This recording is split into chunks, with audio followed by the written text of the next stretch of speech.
Benny, we mentioned this earlier, and I said it's because the play-by-play guy, the Yorkton Terriers, first place of the Viterra division with 45 points. Are you the good luck charm this year, or how are you taking any credit, or is this just a coincidence?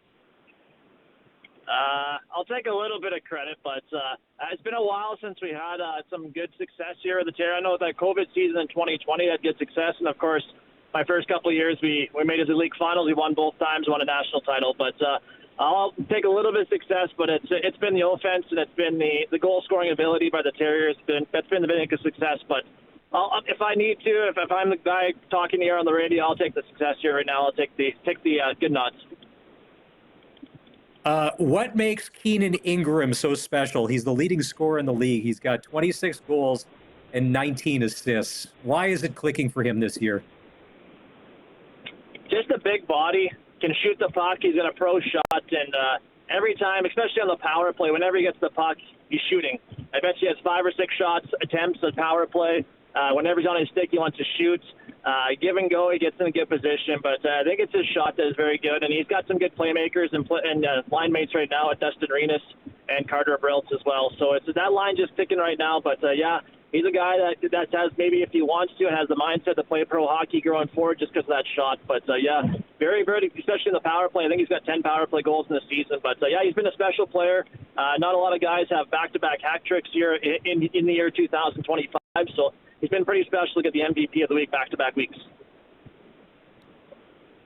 Benny, if I can ask you a little bit about the Melfort Mustangs as well, too. Just I was mentioning to Maz that I had a chance to go out there and catch them in their act recently just because they've had such a great season, and I wanted to go watch a game live there. Just your thoughts on how this wagon has continued to roll and how Blevins has them right there at the top again. As I mentioned to Maz, it seems like they just got a little bit of everything. Yeah, exactly. Last year they had a very good back end. They had 3 of the top defensemen in the league and had a very, very good top line with Ryan Duguay, Clay Sleva, and Eden Hutchinson. And it's a little bit more maybe a balanced squad.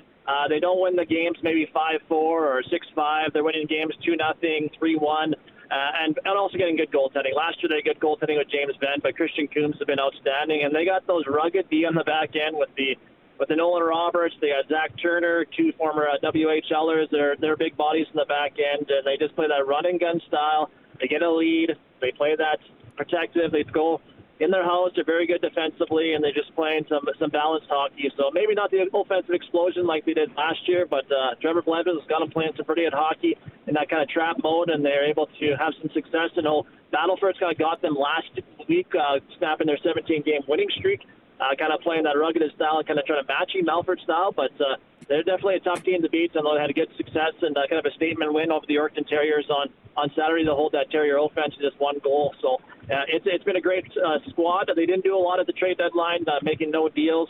They did get a goaltender back from the Regina Pats and Matt in Malacca, but he likes his bunch, this Trevor Blevins, and it's one of those things, if it ain't broke, don't fix it, so they didn't make any moves this past Friday. It's the SJHL report brought to you by Southie Mainline Chrysler on the all-new SportsCage. Benny Walchuk, who is the voice of the Yorkton Terriers and the Melville Millionaires, joins us. That nutrient division, like there's some runaways going, but in that nutrient division, Battleford's in first place. They've got 43 points, and Kindersley in second with 40. And we chatted before Christmas, some of that rookie goaltending in Kindersley, for them to even be where they are, just like almost going blow for blow with the Battlefords. Do you think this is, if it keeps going that way, that Kindersley can end up in first place in that division when all's said and done? Definitely possible, for sure. Yeah, we talked about Cody Jamin was their starter. They traded Logan Falk away at the beginning of the year. Then they got Cody Jamin, and he injured himself, but he missed the first 2 or 3 months of the season. So they went into the season with 2 rookie netminders on a team that's wanted to take the next step. You know, Brett O'Halloran's been outstanding, probably a finalist or candidate for Rookie of the Year this year, and he's done enough to kind of put them in the position to have a chance to win the division. And then they go out at the trade deadline and add probably the best pure scorer available in Mason Buchard from Laurens. They paid a big price for him, but he adds him local or offensive talent there from just down the road in Saskatoon. So Clayton Jardine, the head coach and general manager there, kind of said to his boys, hey, I like our roster. I'm going to go out there and spend a big price, but I'm going to try to bring a big player in Mason Buchard in. So, yeah, I think success is there. I think that's going to be a battle. I think Humboldt, who's struggling here as of late, I think they're going to take a next step here once they get the newly acquired players back in and kind of get them used to the Bronco organization. Of course, Battleford is kind of under the radar, playing some pretty good hockey here as of late as well. So that's a tight division, but I think Kindersley has a chance. They do going to head on the road here with the next 6 or the next 7 here on the road, because the curling, the Tankard, and the Viterra Pinnacle will take place there in Kindersley. So they'll be out of the rink. I think they played 16 home games for Christmas, and they're going to only play about 5 or 6 here after Christmas. So it's a tough go here for the Kindersley Clippers, but they proved that. Now with one of the top scorers in the league as well added in there, it's going to be a pretty good Kindersley team, and it'll be a tough out here in the second half. All right, we only got about 20 seconds left, and we always do the Worth the Drive game of the weeks, but we're doing games of the week. I just need you to agree or put a little check mark. They won't happen until Friday night. Weyburn at Melville. Game of the week, check. Yep. And then the second one, Melfort at Yorkton. Worth the Drive game of the week, check, times 2.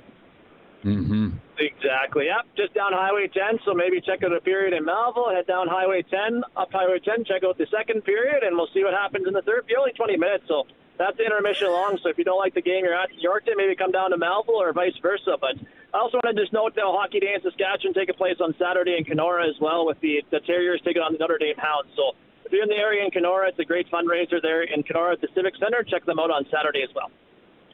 All right, we got to go. We're up against it for news. That's the SJHL report with Benny Walchuk. Coming up after 5 o'clock, coast to coast, we're going to do press coverage with Glenn Suter. It's the all-new SportsCage streaming at sportscage.com and on radio at 620 CKRM.